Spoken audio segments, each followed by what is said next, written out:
This year's budget is an excellent one. The nation has been witnessing fast progress under the leadership of Prime Minister Modi since 2014. Today, we are the third largest economy in the world in terms of PPP and remain the fastest growing one among the major economies. Based on the foundations laid down by the government during the last 10 years, this budget aims to take the nation forward towards attaining the vision of Viksit Bharat by 2047.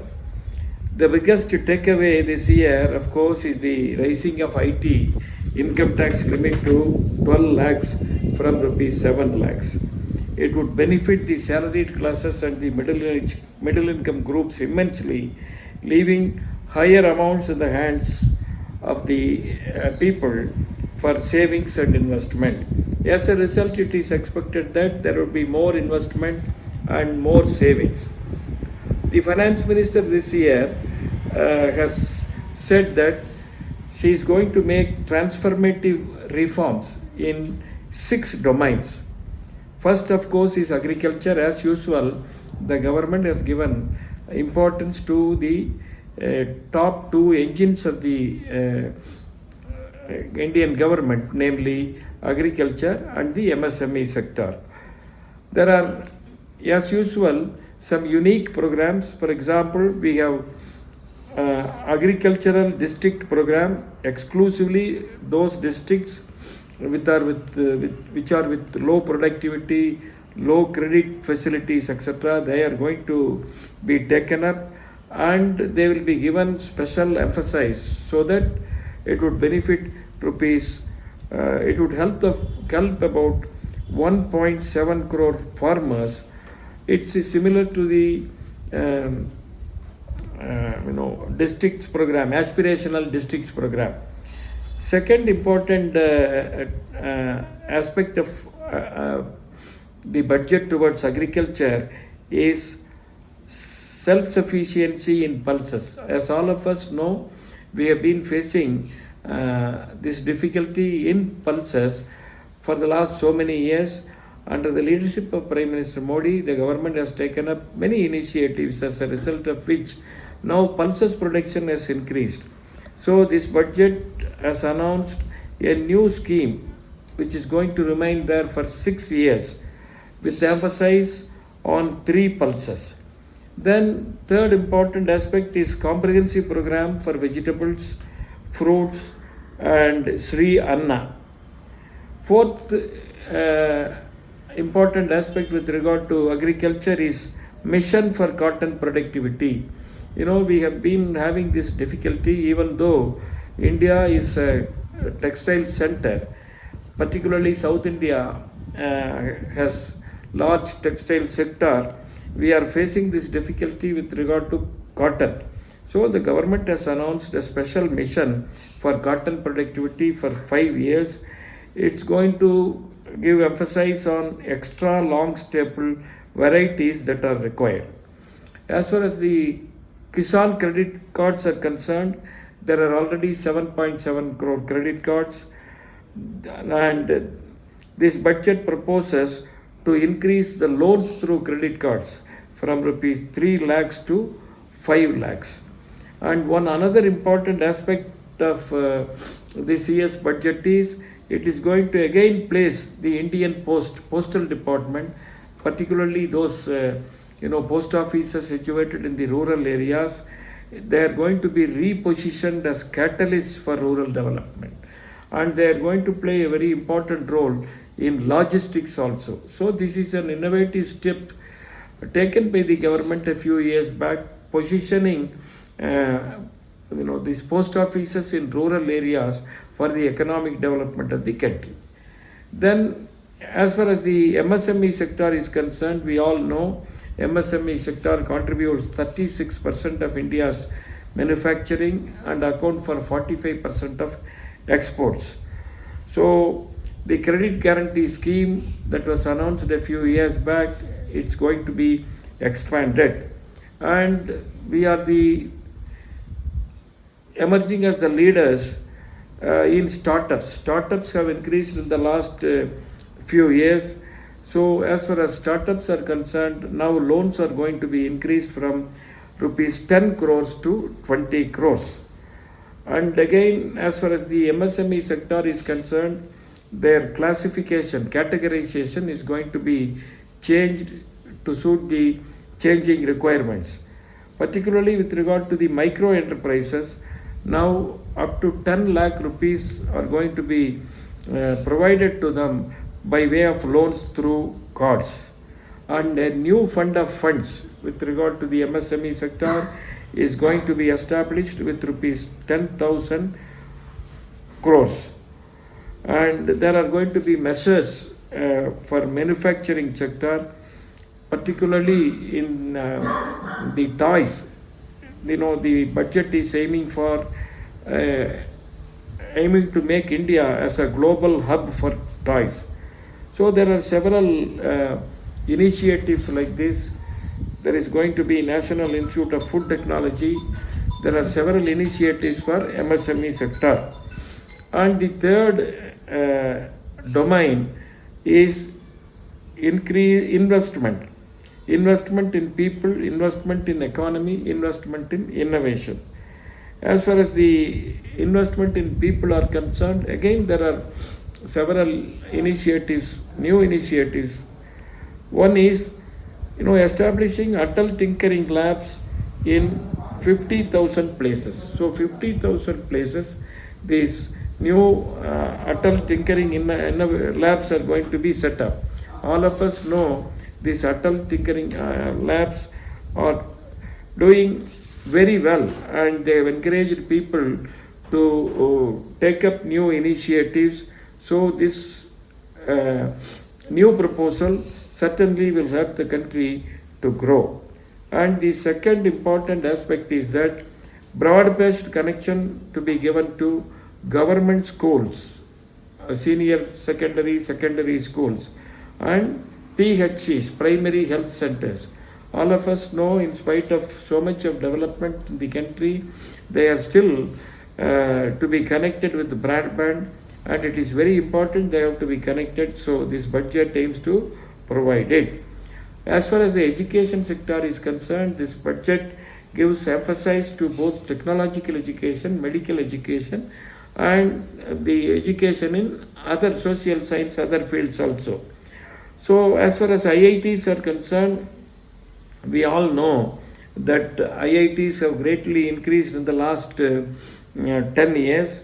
So the budget aims to make infrastructure facilities so that 6,500 more students would be able to join and get their degrees.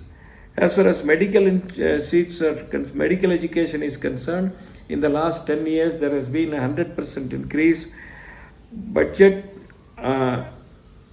expects to provide facilities so that 75,000 new students could join in the next 5 years, because there are so much requirements for doctors, nurses, etc. in India, depending upon the increasing population and availability of health facilities. So this medical education is given emphasis here. In the next 1 year alone, 10,000 seats are going to be increased. Then there is going to be a center of excellence in artificial intelligence for education with an outlay of 500 crores. We all know artificial intelligence is playing a very, very important role. As a result, now government is going to promote a center for excellence in artificial intelligence. And the government is going to set up cancer centers in 200 places.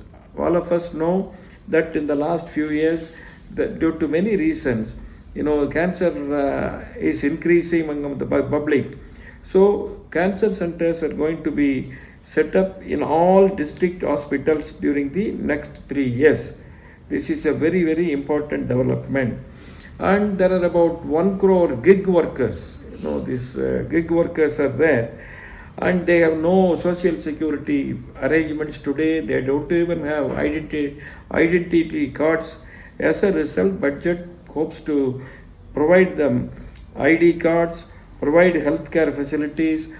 They can register in the eShram website portal also, so that they will be able to get social welfare benefits also in future. As far as the overall macroeconomy is concerned, we all know that in different areas there has been very good progress. For example, in the Jal Jeevan Mission, in the last 7-8 years, 15 crore families have so far been benefited. So still there are families that remain to be facilitated. As a result, the Jal Jeevan Mission is going to be extended till 2028, so that all the 100% people in the rural areas get benefit. And as far as the urban sector is concerned, government is planning to set up an urban challenge fund with rupees 1 lakh crores. This is to provide facilities, water, sanitation, and other facilities. And for the year 25-26, 10,000 crores are going to be allocated. So as far as the tourist sector is concerned, India has an enormous tourist potential. So this budget gives emphasis to tourists so that income would be more and people would be aware of the ancient Indian heritage. Religious places connected with the Lord Buddha are going to be given special focus. Top 50 tourist destinations in India are going to be selected, so that it will create more and more employment opportunities and create tourist potential. As far as innovation is concerned, for the last few years, government under Prime Minister Modi has been giving importance to innovation. So government is planning to again provide 20,000 crore worth of funds in the field of innovation. In fact, 10,000 fellowships in IITs and Indian Institute of Science are going to be given for technological research in technology. And India has an ancient heritage. We have scriptures, lakhs and lakhs of scriptures. For the last few years, government has been making several initiatives to document them. So this year's budget has announced that 1 crore scriptures would be documented and it would be kept as knowledge depository. Again, we are emerging as an important nation in exports. In the last few years, we have doubled our exports in services sector. So for exports, government is going to set up a digital platform for trade documentation to facilitate exports. And FDI insurance is going to be increased from 74% to 100%. As far as the fiscal policies are concerned, we all know that government is very particular with regard to fiscal policy. As a result, every year we are improving our fiscal situation. This year, as far as the revised estimates are concerned, the fiscal deficit is estimated to be 4.8% of GDP. So we have come a long way. And next year, the government plans to reach the target of 4.4% of GDP. So in the fiscal sector, we have a very satisfying situation. As far as the tax reliefs are concerned, this year's budget gives complete tax exemption to 36 life-saving drugs connected with cancer and other common diseases. So, and the government is going to give tax relief to the domestic manufacturing sector also. For example, technical textiles. Again, the budget is planning to give tax relief. So there are many initiatives like that. And as far as the tax proposals are concerned, apart from the increasing the IT limit, interest on senior citizens are going to be increased. In fact, TDS limit is going to be doubled for senior citizens. And as far as the taxation field is concerned, there are many difficulties for the public, for the citizens who are filing tax returns, for the MSME entrepreneurs, etc. So their government is going to ease these difficulties. For example, time to file updated returns has been extended from 2 years to 4 years. So there are several important proposals in this budget. So this budget is certainly going to take India further forward towards attaining the vision of Viksit Bharat by 2047. So thanks to Prime Minister Modi that this year's budget has proven to be a very important one for the public. Thank you.